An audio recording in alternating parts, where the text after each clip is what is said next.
मराठा आरक्षणासंदर्भात राज्य विधिमंडळाचं विशेष अधिवेशन आज झालं.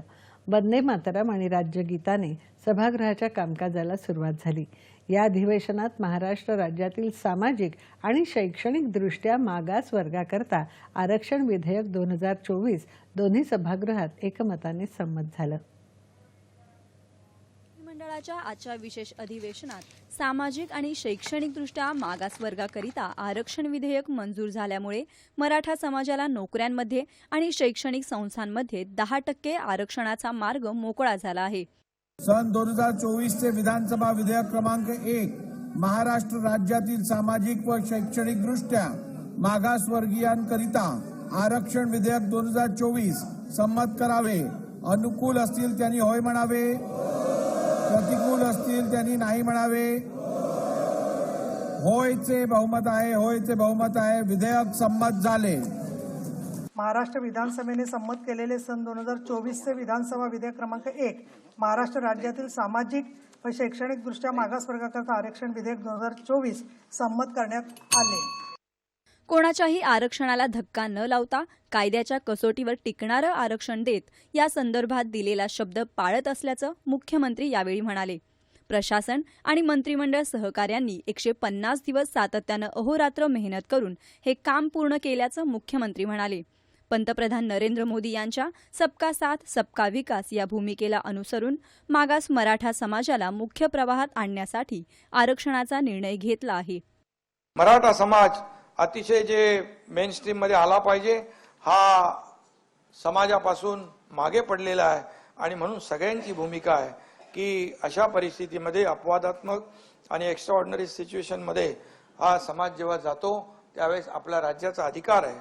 आणि भारतीय राज्यघटनेतील कलम 14 आणि कलम 15(4), कलम 15(5) आणि कलम 16(4) आणि कलम 342 आणि कलम 366 व इतर अनुषंगिक कलमानुसार आवश्यक कारवाई करणे ही शासनाची जबाबदारी आहे आणि ती आपण पार पाडतोय.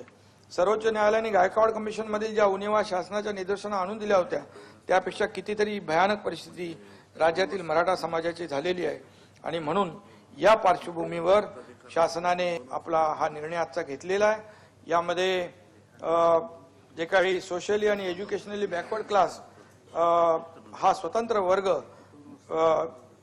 Socially and educationally backward class of citizen हा स्वतंत्र वर्ग निर्माण करून त्यामध्ये सामाजिक आणि शैक्षणिक दृष्ट्या मागासलेल्या मराठा समाजाचा समावेश करण्यात यावा आणि अशा परिस्थितीमध्ये आपण 50% पेक्षा त्या मर्यादेपेक्षा बाहेर जाऊन हे आरक्षण देण्याचा निर्णय आज घेतलेला आहे. या समाजाला 10% आरक्षण देण्याचा आपण निर्णय घेतलेला आहे. देशभरात 22 राज्यांनी आरक्षणाची 50% मर्यादा ओलांडली आहे. त्यामुळे आपणही आरक्षण देऊ शकतो. ते टिकवण्यासाठी पूर्ण प्रयत्न केला जाईल अशी ग्वाही मुख्यमंत्र्यांनी दिली. सर्वोच्च न्यायालयानं ज्या त्रुटी काढून यापूर्वीचं आरक्षण फेटाळलं होतं त्यावर बारकाईनं अभ्यास करत त्यानुसार पुढील कार्यवाही करण्यात आली. आता करण्यात आलेलं सर्वेक्षण व्यापक असून मराठा आरक्षण न्यायालयात टिकेल असा विश्वास त्यांनी व्यक्त केला. एखाद्या समाजाला न्याय देण्याचं काम 16 फेब्रुवारी रोजी माननीय सुनील सुकरे साहेबांनी हा अहवाल वर्षा येथे आम्हाला सुपूर्द केला. आज सकाळी राज्य मंत्रिमंडळ बैठकीत तो मांडण्यात येऊन त्यावर चर्चाही झाली. सुप्रीम कोर्टाने आरक्षण रद्द करताना ज्या त्रुटी निदर्शनात आणून दिल्या त्या दूर करण्याच्या प्रयत्नावर यामध्ये भर दिलेला आहे. आम्ही अत्यंत वेगाने ताकदीने काम करून कायदेशीर प्रक्रिया पूर्ण करीत आहोत. अशा पद्धतीने टप्प्याटप्प्याने मराठा समाजाचे आरक्षण कायद्याच्या चौकटीत बसण्यासाठी सरकार पूर्णपणे प्रयत्न करते. आज ज्यांच्या मनामध्ये गैरसमज आहे तो बिलकुल दूर करा. हे आरक्षण टिकण्यासाठी ज्या ज्या बाबींवर सर्वेक्षण व्हायला पाहिजे त्या डिटेलमध्ये मी जात नाही. भूधारक, लँडलेस, त्याचं कच्चं घर, आत्महत्या केलेले आहेत, ऊसतोड कर्मचारी आहे, मोलमजुरी करणारी आपली भगिनी आहे, डबेवाले आहेत, किती सगळ्या माथाडी आहेत, सगळे त्याच्यामध्ये आलेले आहेत. आणि त्यामुळे हा डिटेल सर्वे आहे. हा सॅम्पल सर्वे नाही, हा एक्सटेन्सिव्ह सर्वे आहे. हा पूर्णपणे डीप मध्ये जाऊन सर्वे केलेला आहे आणि त्यामुळे 2 कोटीच्या वरती त्याचा आकडा आहे माझ्याकडे. 2.5 कोटी लोकांपर्यंत जाऊन 4 लाख लोकांनी हे काम केलेलं आहे. त्यामुळे हे मराठा आरक्षण टिकणारच. सर्वोच्च न्यायालयात क्युरेटिव्ह पिटिशनवर सुनावणी सुरू झाली असून राज्य सरकारची बाजू भक्कमपणे मांडण्यात येत असून त्यात यश मिळेल. आरक्षणासंदर्भात सरकारनं विधिज्ञांचीही मदत घेतल्याचं मुख्यमंत्री म्हणाले. मराठ्यांमधील कुणबी नोंदी सापडलेल्या लोकांना दाखला दिला जात आहे. त्यासाठी काढण्यात आलेल्या अधिसूचनेवर 6 लाख हरकती सूचना प्राप्त झाल्या आहेत. त्यांची छाननी आणि अभ्यास करून कामही लवकर पूर्ण केलं जाईल असं मुख्यमंत्र्यांनी सभागृहात सांगितलं. सरकार सांगितल्याप्रमाणे कृती करत आहे. त्यामुळे आंदोलनकर्त्यांनी संयम राखावा, वाद न वाढवता, गैरसमज न करता सरकारला समजून घ्यावं असं ते म्हणाले.